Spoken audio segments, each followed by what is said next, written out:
अस्सलामुअलैकुम जी, कैसे हैं आप सब। Welcome to my channel Hania sweet blog. अच्छा जी, आज की वीडियो में मैं आपके साथ शेयर करूंगी 14 से 15 साल की बच्ची का ट्राउज़र की कटिंग और स्टिचिंग।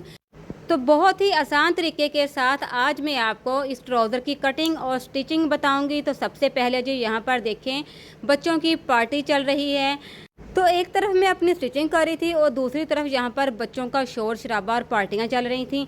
तो सोचा ये थोड़ा सा क्लिप ना मैं आपके साथ भी शेयर करूँ कि बच्चों को जब पॉकेट मनी मिलती है ना, तो उस पॉकेट मनी को ये सारे ना बच्चे मिलकर इस तरह एंजॉय करते हैं। यहाँ पर सिर्फ हानिया की कमी थी, लेकिन हानिया की जगह ना उसकी कज़न ने पूरी कर दी है। तो फिर ये 4 बच्चों का ग्रुप बनाकर तो अपनी पार्टी शार्टी यहाँ पर एंजॉय कर रही हैं। इन बच्चों ने ना साथ मुझे भी शामिल करने की कोशिश की कि मम्मा आप भी अपने पैसे हमारे साथ मिलाएं और हमारे साथ ना पार्टी करें। मैंने कहा नहीं, मैं अपना काम करूंगी। लेकिन फिर भी इन्होंने ना अपनी चीज़ों में से एक एक चीज़ लाकर मुझे दी, चेक करवाई। कहती मम्मा चेक करें कि हमारी पार्टी की ये चीज़ें कैसी बनी हैं। तो ये देखें जी, यहाँ पर अब हम अपनी कटिंग की तरफ आते हैं। इस ट्राउज़र की कटिंग अब हम स्टार्ट करेंगे। 14 से 15 साल की बच्ची के हिसाब से कितनी लंबाई रखनी है ट्राउज़र की, कितना खुला रखना है, हर चीज़ क्लियरली यहाँ पर मैं आपको बताऊंगी। तो इसलिए वीडियो को बगैर स्किप किए गौर से देखना है। तो यहाँ पर मैंने इस ट्राउज़र की कटिंग के लिए फैब्रिक को फोल्ड करके रखा हुआ है। तो लेकिन फैब्रिक की चौड़ाई यहाँ पर मुझे कम लगी। तो इसमें जो जोड़ डालना है ना, वो किस तरीके से डालना है यहाँ पर आपने गौर से देखना है। तो डबल फोल्ड फैब्रिक है, जिसको फिर से फोल्ड किया, 4 लेयर बन गया। और इसकी यहाँ पर लेंथ मैंने 40 इंच ली है। 35 इंच ट्राउज़र तैयार रखना है। 2 इंच मैंने नेफे का मार्जिन रखा है और 3 इंच नीचे पौंचे की फोल्डिंग का मार्जिन रखा है। तो यहाँ पर इस फैब्रिक की चौड़ाई 13 इंच थी, लेकिन मुझे यहाँ पर टोटल 19 इंच मुझे चौड़ाई इसकी पूरी करनी थी। उसके लिए ये देखिए अलग से पीस मैंने लिया है इस तरीके से। ये डबल फोल्ड है ये भी। तो इसकी चौड़ाई लंबाई यहाँ पर कितनी रखनी है, ये देखें। ये टोटल इसकी जो चौड़ाई है वो 12 इंच है और इसकी लंबाई जो है वो 24 इंच है। तो इस तरीके से डबल फोल्ड मैंने फैब्रिक लिया है, जो अलग से पीस मेरे पास बचा हुआ पड़ा था। तो इसी को हम फिर से इस तरीके से फोल्ड करेंगे, तो ये 4 लेयर्स बन जाएंगी इस पीस की। अब इस फैब्रिक को हमने मियानी वाली जगह पर जोड़ लगाकर स्टिच करना है, मतलब कि आसन वाली जगह पर। अब ये देखें, जो खुले वाला पार्ट है ना और दूसरा जो फैब्रिक है उसका भी जो खुले वाला पार्ट है, इन दोनों को आपस में मिलाना है। और जो जुड़ा हुआ जो पार्ट है ना, वो हमने आसन की तरफ लेकर आना है, ताकि आसन में जोड़ ना डले। ठीक है जी, यहाँ तक तो आपको समझ आ गई होगी ना। अब यहाँ पर इस पीस को हमने इस फैब्रिक के ऊपर रखना है। यहाँ पर बच्चे ना साथ साथ मुझे पापड़ भी चेक करवाते जा रहे थे। तो यहाँ पर देखें जी, इस फैब्रिक को हमने इतना ऊपर रखना है जितना सिलाई में आएगा। इस तरीके से रखने के बाद यहाँ पर आपने अपने ट्राउज़र की चौड़ाई जो है वो पूरी करनी है। यहाँ पर अगर आपके पास सिला हुआ ट्राउज़र है तो उसको ऊपर रखकर आपने अच्छे से देख लेना है। तो यहाँ पर वो तरीका भी मैं आपको समझा देती हूँ। तो सबसे पहले हमने नेफे का कितना मार्जिन यहाँ पर छोड़ना है, मैंने इलास्टिक डालकर स्टिच करना है इस नेफे में। तो यहाँ पर 2 इंच का मार्जिन हम छोड़ेंगे, क्योंकि चौड़ी वाली इलास्टिक है तो उसके लिए हम 2 इंच का ही मार्जिन छोड़ते हैं नेफे का। तो 2 इंच पर निशान लगा दिया। ठीक है जी। अब यहाँ पर कस्टमर का जो सिला हुआ ट्राउज़र मेरे पास आया था नाप के लिए, तो उसी ट्राउज़र को मैं इस तरीके से ऊपर रखकर आपको चेक करवाऊंगी कि आप इस तरीके से भी ट्राउज़र की कटिंग कर सकती हैं। तो ये देखें जी, सेम इसी तरीके से आपने ट्राउज़र को सेट करना है अपने फैब्रिक के ऊपर।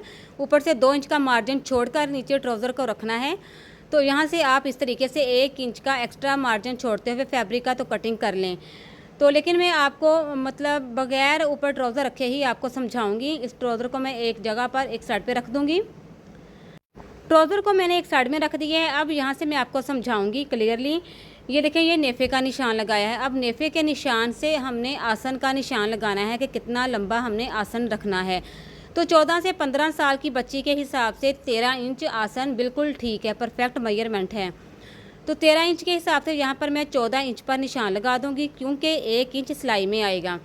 अब यहाँ पर जी सिर्फ आपकी खातर आपको अच्छे तरीके से समझा सकूँ, तो मैंने हानिया के हाथ में अपना मोबाइल पकड़ा दिया, उसको कैमरा मैन बना दिया है ताकि वो वीडियो बना सके। अब देखते हैं कि वो वीडियो अच्छी बना पाती है कि नहीं बना पाती। आप ज़रूर मुझे बताइएगा उसने वीडियो कैसे बनाई है हानिया ने। फिर नेक्स्ट टाइम में हानिया से ही वीडियो बनवाया करूँगी। अब यहाँ पर देखें जी, मियानी का निशान लगा दिया है, मतलब आसन का। अब यहाँ पर कितना चौड़ा हमने पौंचा रखना है। तो यहाँ पर तैयार जो पौंचा मेरे पास था वो 7 इंच था, लेकिन मुझे 8 इंच पौंचा यहाँ पर चाहिए। तो 8 इंच के हिसाब से 9 इंच पर हम निशान लगा देंगे, क्योंकि 8 इंच पोंचा तैयार रखना है तो 1 इंच एक्स्ट्रा मार्जिन लेंगे सिलाई के लिए। तो इस तरीके से अब पोंचे के निशान से लेकर और आसन के निशान तक हमने इस तरीके से निशान लगाते जाना है। सीधी लाइन ड्रॉ की पहले, फिर इस तरीके से हल्की सी गुलाई की शेप देकर तो आसन तक हम निशान लगा देंगे। ये स्ट्रेट जो ट्राउज़र होता है ना, बहुत ही प्यारे मतलब कि इसकी लुक आएगी। आप फाइनल लुक ज़रूर देखिएगा। खड़ा खड़ा ट्राउज़र जो होता है स्ट्रेट, ये वही ट्राउज़र मैं कटिंग कर रही हूँ, लेकिन इसमें जोड़ डालकर आपको समझा रही हूँ कि अगर आपके ट्राउज़र की चौड़ाई कम पड़ रही है ना, तो आप एक्स्ट्रा फैब्रिक को इस तरीके से मियानी में डालकर अपने ट्राउज़र की चौड़ाई को पूरा करके तो ट्राउज़र की कटिंग और स्टिचिंग कर सकती हैं बहुत ही आसान तरीके के साथ। तो ये देखें जी, इस तरीके से मैंने जो निशान लगाया था ना, उसी निशान से मैंने कटिंग कर दिया है और ये देखें एक्स्ट्रा फैब्रिक एक साइड पे कर दिया है। अब यहाँ पर देखें जी, ट्राउज़र की कटिंग तो कंप्लीट हो चुकी है। ये देखें जी, ये जो एक्स्ट्रा फैब्रिक मैंने डाला था मियानी में, ये वो फैब्रिक है। अब यहाँ पर पोंचा और नेफा फोल्ड करेंगे और जितना तैयार ट्राउज़र रखना है ना, उतना हम रख लेंगे। यहाँ पर मुझे 35 इंच तैयार ट्राउज़र चाहिए। अब यहाँ से हम जो फैब्रिक जुड़ा हुआ आपस में, इसको हम कटिंग करके अलग अलग पीस कर लेंगे। अब यहाँ से मैं आपको स्टिचिंग समझाती हूँ कि अब हमने स्टिचिंग किस तरह करनी है, क्योंकि जो जोड़ वाला फैब्रिक है उसको हमने किस तरह साथ ज्वाइंट करना है, ये गौर से यहाँ से देखना है आपने। अब ये मियानी वाला जो फैब्रिक है ना, आसन वाला फैब्रिक, ये देखें ये इस तरीके से बना है। इसकी जो लुक है ना, वो इस तरीके से आएगी, क्योंकि सेंटर में मैंने जोड़ नहीं डालना, क्योंकि सेंटर में मैंने फैब्रिक को जुड़ा ही रहने दिया है। अब यहाँ पर एक पल्ला हम लेंगे इस तरीके से। इस एक पल्ले के साथ हमने जो मियानियाँ कट की हैं ना, ये वाली, इसको हम इस तरीके से स्टिच करेंगे। नीचे वाला जो फैब्रिक है वो सीधा रखेंगे और मियानी वाला फैब्रिक ऊपर रखकर हम इसको सिलाई लगाकर जॉइंट कर देंगे। और दूसरी तरफ भी हमने दूसरी मियानी को रखना है इस तरीके से और यहाँ पर सिलाई लगा देंगे। अब यहाँ पर क्लियरली मैं फिर से समझा दूँ कि एक ही पल्लू के साथ हमने दोनों मियानी वाला जो फैब्रिक कट करके रखा था ना, उसको जॉइंट कर लेंगे। तो ये देखें जी, मैंने दोनों तरफ सिलाइयाँ लगा दी हैं। फिर इसकी कुछ इस तरीके से लुक आ जाएगी। अब दूसरा पल्लू हम लेंगे। उस पल्लू को हमने जो नेफे वाला पार्ट है, ये गौर रखना है आपने। दूसरे पल्लू को भी हम इस तरीके से जॉइंट कर देंगे इन मियानियों के साथ दूसरे रुख की तरफ। ये देखें, इस तरीके से दोनों तरफ हम सीधी सिलाइयाँ लगा देंगे। तो ये देखें जी, ये दोनों तरफ मैंने सिलाइयाँ लगा दी हैं। अब सारे जो पीसेस थे वो आपस में जोड़ लिए हैं मैंने। और ये देखें, इस ट्राउज़र को हम इस तरीके से सेट कर लेंगे।